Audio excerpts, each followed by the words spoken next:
ओम नमः शिवाय। आपके अपने चैनल शिव भक्ति 0.2 में आप सभी लोगों का हार्दिक स्वागत। ओम नमो भगवते वासुदेवाय नमः। आप सभी भक्तों को मोहिनी एकादशी की हार्दिक शुभकामनाएं। भगवान श्री लक्ष्मी नारायण की कृपा सदैव आप और आपके समस्त परिवार पर बना रहे। दोस्तों, आज का वीडियो में आप सुनेंगे वैशाख मास के शुक्ल पक्ष की मोहिनी एकादशी व्रत का कथा। धर्मराज युधिष्ठिर ने कहा, हे भगवान, मैं आपको नमस्कार करता हूँ। हे भगवान, आपने वैशाख मास के कृष्ण पक्ष की एकादशी अर्थात वरुथनी एकादशी के बारे में विस्तार पूर्वक बताया। अब आपकी कृपा करके वैशाख शुक्ल एकादशी का नाम क्या है तथा उसका कथा क्या है, इस व्रत की क्या विधि होता है, यह सब विस्तार पूर्वक बताइए। भगवान श्री कृष्ण कहने लगे, हे धर्मराज, वैशाख मास के शुक्ल पक्ष की एकादशी को मोहिनी एकादशी के नाम से जाना जाता है। मैं आपसे एक कथा कहता हूँ जिससे महर्षि वशिष्ठ ने श्री रामचंद्र जी से कहा था, हे राजन, आप कृपा करके ध्यान से सुने। एक समय भगवान श्री राम बोले, हे गुरुदेव, कोई ऐसा व्रत बताइए जिससे समस्त पाप और दुखों का नाश हो जाए। मैंने सीता जी के वियोग में बहुत दुख भोगे हैं। महर्षि वशिष्ठ बोले, हे राम, आपने बहुत सुंदर प्रश्न किया है। आपकी बुद्धि अत्यंत शुद्ध तथा पवित्र है। यद्यपि आपका नाम स्मरण करने से मनुष्य पवित्र और शुद्ध हो जाता है, तब भी लोक हित में यह प्रश्न अच्छा है। वैशाख मास में जो एकादशी आता है उसका नाम मोहिनी एकादशी है। इस एकादशी का व्रत करने से मनुष्य सब पापों तथा दुखों से छूटकर मोह जाल से मुक्त हो जाता है। मैं इस कथा कहता हूँ, आप ध्यान पूर्वक सुनिए। एक समय की बात है, सरस्वती नदी के तट पर भद्रावती नाम की एक नगरी में धूत नामक एक चंद्रवंशी राजा राज करता था। वहाँ धान से संपन्न वह पुण्यवान धन पालना वैश्य भी रहता था। वह अत्यंत धर्मालु तथा विष्णु भक्त था। उसने नगर में अनेकों भोजनालय, प्याऊट, कुएं, सरोवर, धर्मशालाएं आदि बनवाए थे। सड़कों पर आम, जाम, इमली, नीम आदि के अनेकों वृक्ष भी लगवाए थे। उसके 5 पुत्र थे, सुमना, सद्बुद्धि, मेधावी, सुकृति और दृष्टबुद्धि। यह उसके 5 पुत्रों के नाम थे। इनमें से जो 5वां पुत्र था, दृष्टबुद्धि, महापापी था। वह पितर आदि को नहीं मानता था। वह वैश्या और दुराचारी मनुष्यों के संगति में रहकर जुआ खेलता और पर स्त्री के साथ भोग विलास करता तथा मद मांस का सेवन भी करता था। इसी प्रकार अनेकों कुकर्मों में वह पिता के धन को नष्ट करता रहता था। इन्हीं कारणों से त्रस्त होकर पिता ने उसे घर से निकाल दिया और घर से बाहर निकालने के बाद वह अपने गहने और कपड़े बेचकर अपना निर्वाह करने लगा। जब सब कुछ नष्ट हो गया तो वैश्या और दुराचारी साथियों ने उसका साथ छोड़ दिया। अब वह भूख और प्यास से अति दुखी रहने लगा। कोई सहारा न देखकर चोरी करना भी सीख गया। एक बार वह पकड़ा गया तो वैश्य का पुत्र जानकर चेतावनी देकर छोड़ दिया गया, मगर दूसरी बार फिर पकड़ में आ गया और राजा की आज्ञा से इस बार उसे कारागार में डाल दिया गया। कारागार में उसे अत्यंत ही दुख दिया गया और बाद में राजा ने उसे नगर से निकाल जाने को कहा। वह नगर से निकलकर वन में चला गया और वहाँ वन में वन पशु पक्षियों को मारकर खाने लगा। कुछ समय के पश्चात वह बहेलिया बन गया और धनुष बाण लेकर पशु पक्षियों को मार मार कर खाने लगा। एक दिन भूख प्यास से व्यथित होकर वह खाने की तलाश में घूमता हुआ कौंडिन्य ऋषि के आश्रम में पहुंच गया। उस समय वैशाख मास था और ऋषि गंगा स्नान कर रहे थे। उनके भीगे वस्त्रों से कुछ छींटे उस पर पड़ने से उसे कुछ सद्बुद्धि की प्राप्ति हुआ। वह कौंडिन्य मुनि से हाथ जोड़कर पूछने लगा, हे मुने, मैंने जीवन में बहुत पाप किए हैं। आप इन पापों से छूटने का कोई साधारण बिना दहन का उपाय बताएं।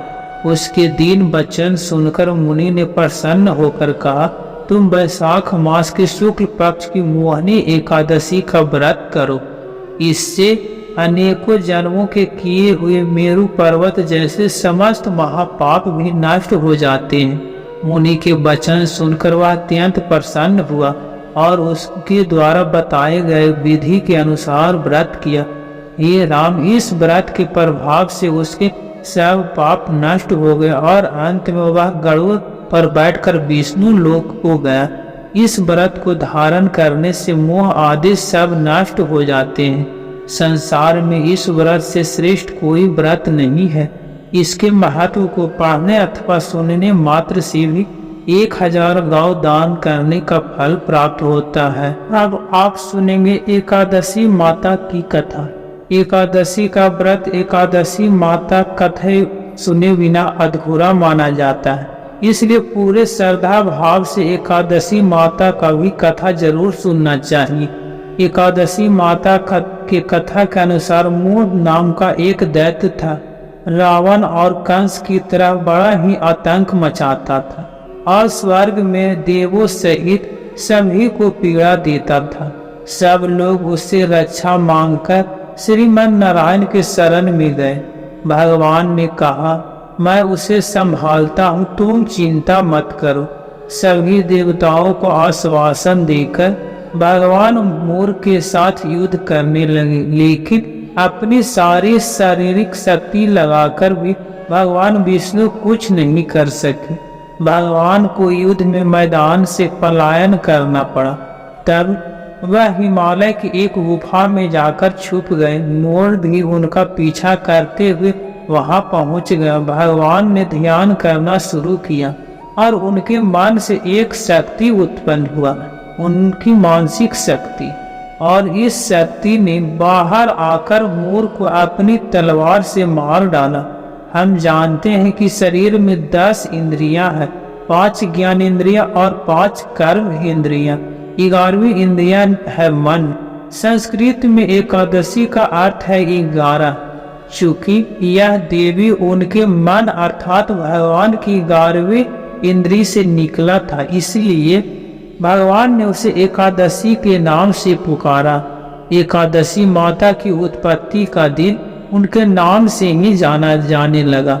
माता एकादशी के अंतिम चरण के दौरान उत्पन्न हुआ था, इसलिए जयंती कहते हैं, और उन्होंने द्वादशी के पहले चरण के दौरान दैत्यों को मार डाला, इसे स्मरण कहते हैं। अब एकादशी के दिन व्रत क्यों करना चाहिए, भोजन क्यों नहीं करना चाहिए, तो इस बारे में भगवान ने घोषणा की कि एकादशी के दौरान देवी के इस महान कार्य के कारण पूरे जगत में कोई भी पाप नहीं रहेगा।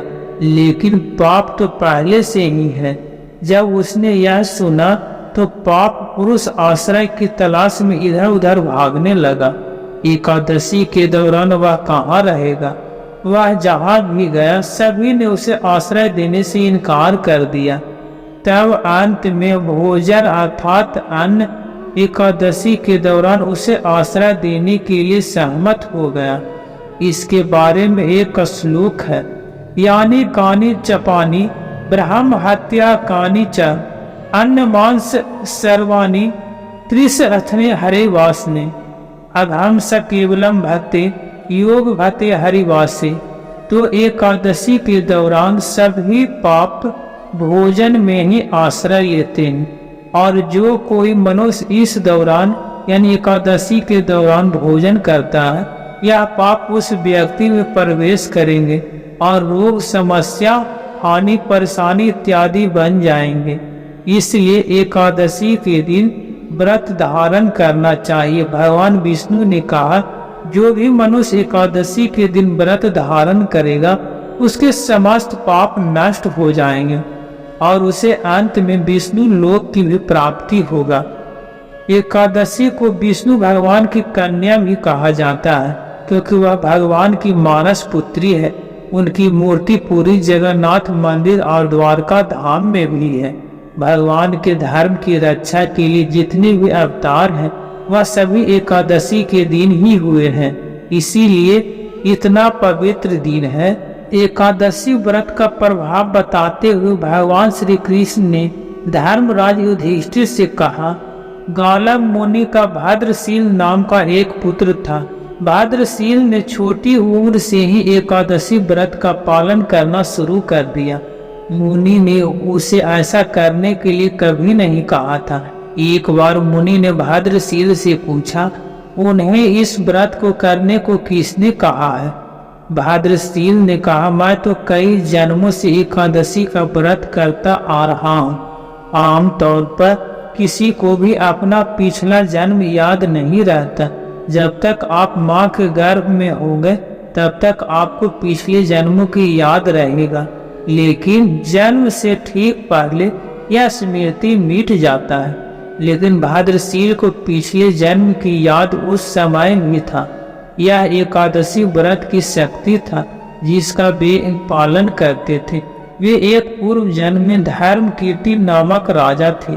धर्मकीर्ति बहुत क्रूर था, उसे कोई पसंद नहीं करता था। ऐसा कोई पाप नहीं था जो उसने नहीं किया हो। एक बार वह अपने सैनिकों के साथ शिकार पर गया और उसने एक हिरण को देखा और अपने सैनिकों को उस हिरण को चारों ओर से घेरने के लिए कहा। राजा ने कहा, जो भी उस हिरण को भागने देगा उसका पूरा परिवार मार डाला जाएगा। हिरण यह सुना और सोचा, बेचारे सैनिक, मैं उनमें से किसी को कुछ भी नहीं होने दूंगा। हिरण राजा के पास से निकल रहा था। राजा ने हिरण का पीछा किया। सूर्यास्त होते राजा एक घने जंगल के अंदर फंस गया। हिरण कहीं नहीं दिखाई दे रहा था। राजा ने एक पेड़ के नीचे रात बिताया। उसने दिन भर में कुछ नहीं खाया था। उसे चारों ओर से खतरनाक जानवरों ने गुर्राने की आवाज सुनाई दे रहा था। वह सो भी नहीं सका। राजा ने डर से श्री हरि परमात्मा से प्रार्थना करना शुरू कर दिया। फिर सुबह होते ही उसका मृत्यु हो गया। यमदूत आए और उसे यमराज के पास ले गए।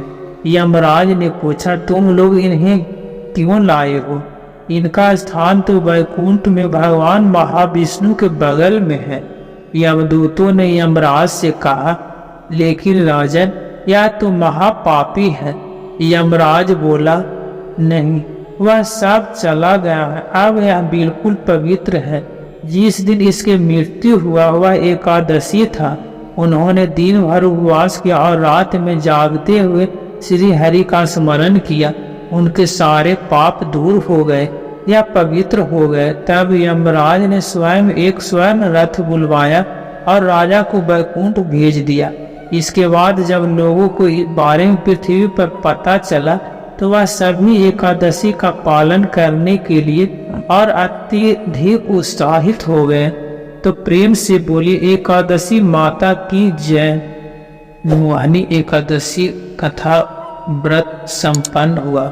यदि आप लोग हमारे चैनल पर नए हैं तो चैनल को सब्सक्राइब और वीडियो को लाइक करके कमेंट में जय श्री कृष्ण लिख दीजिए।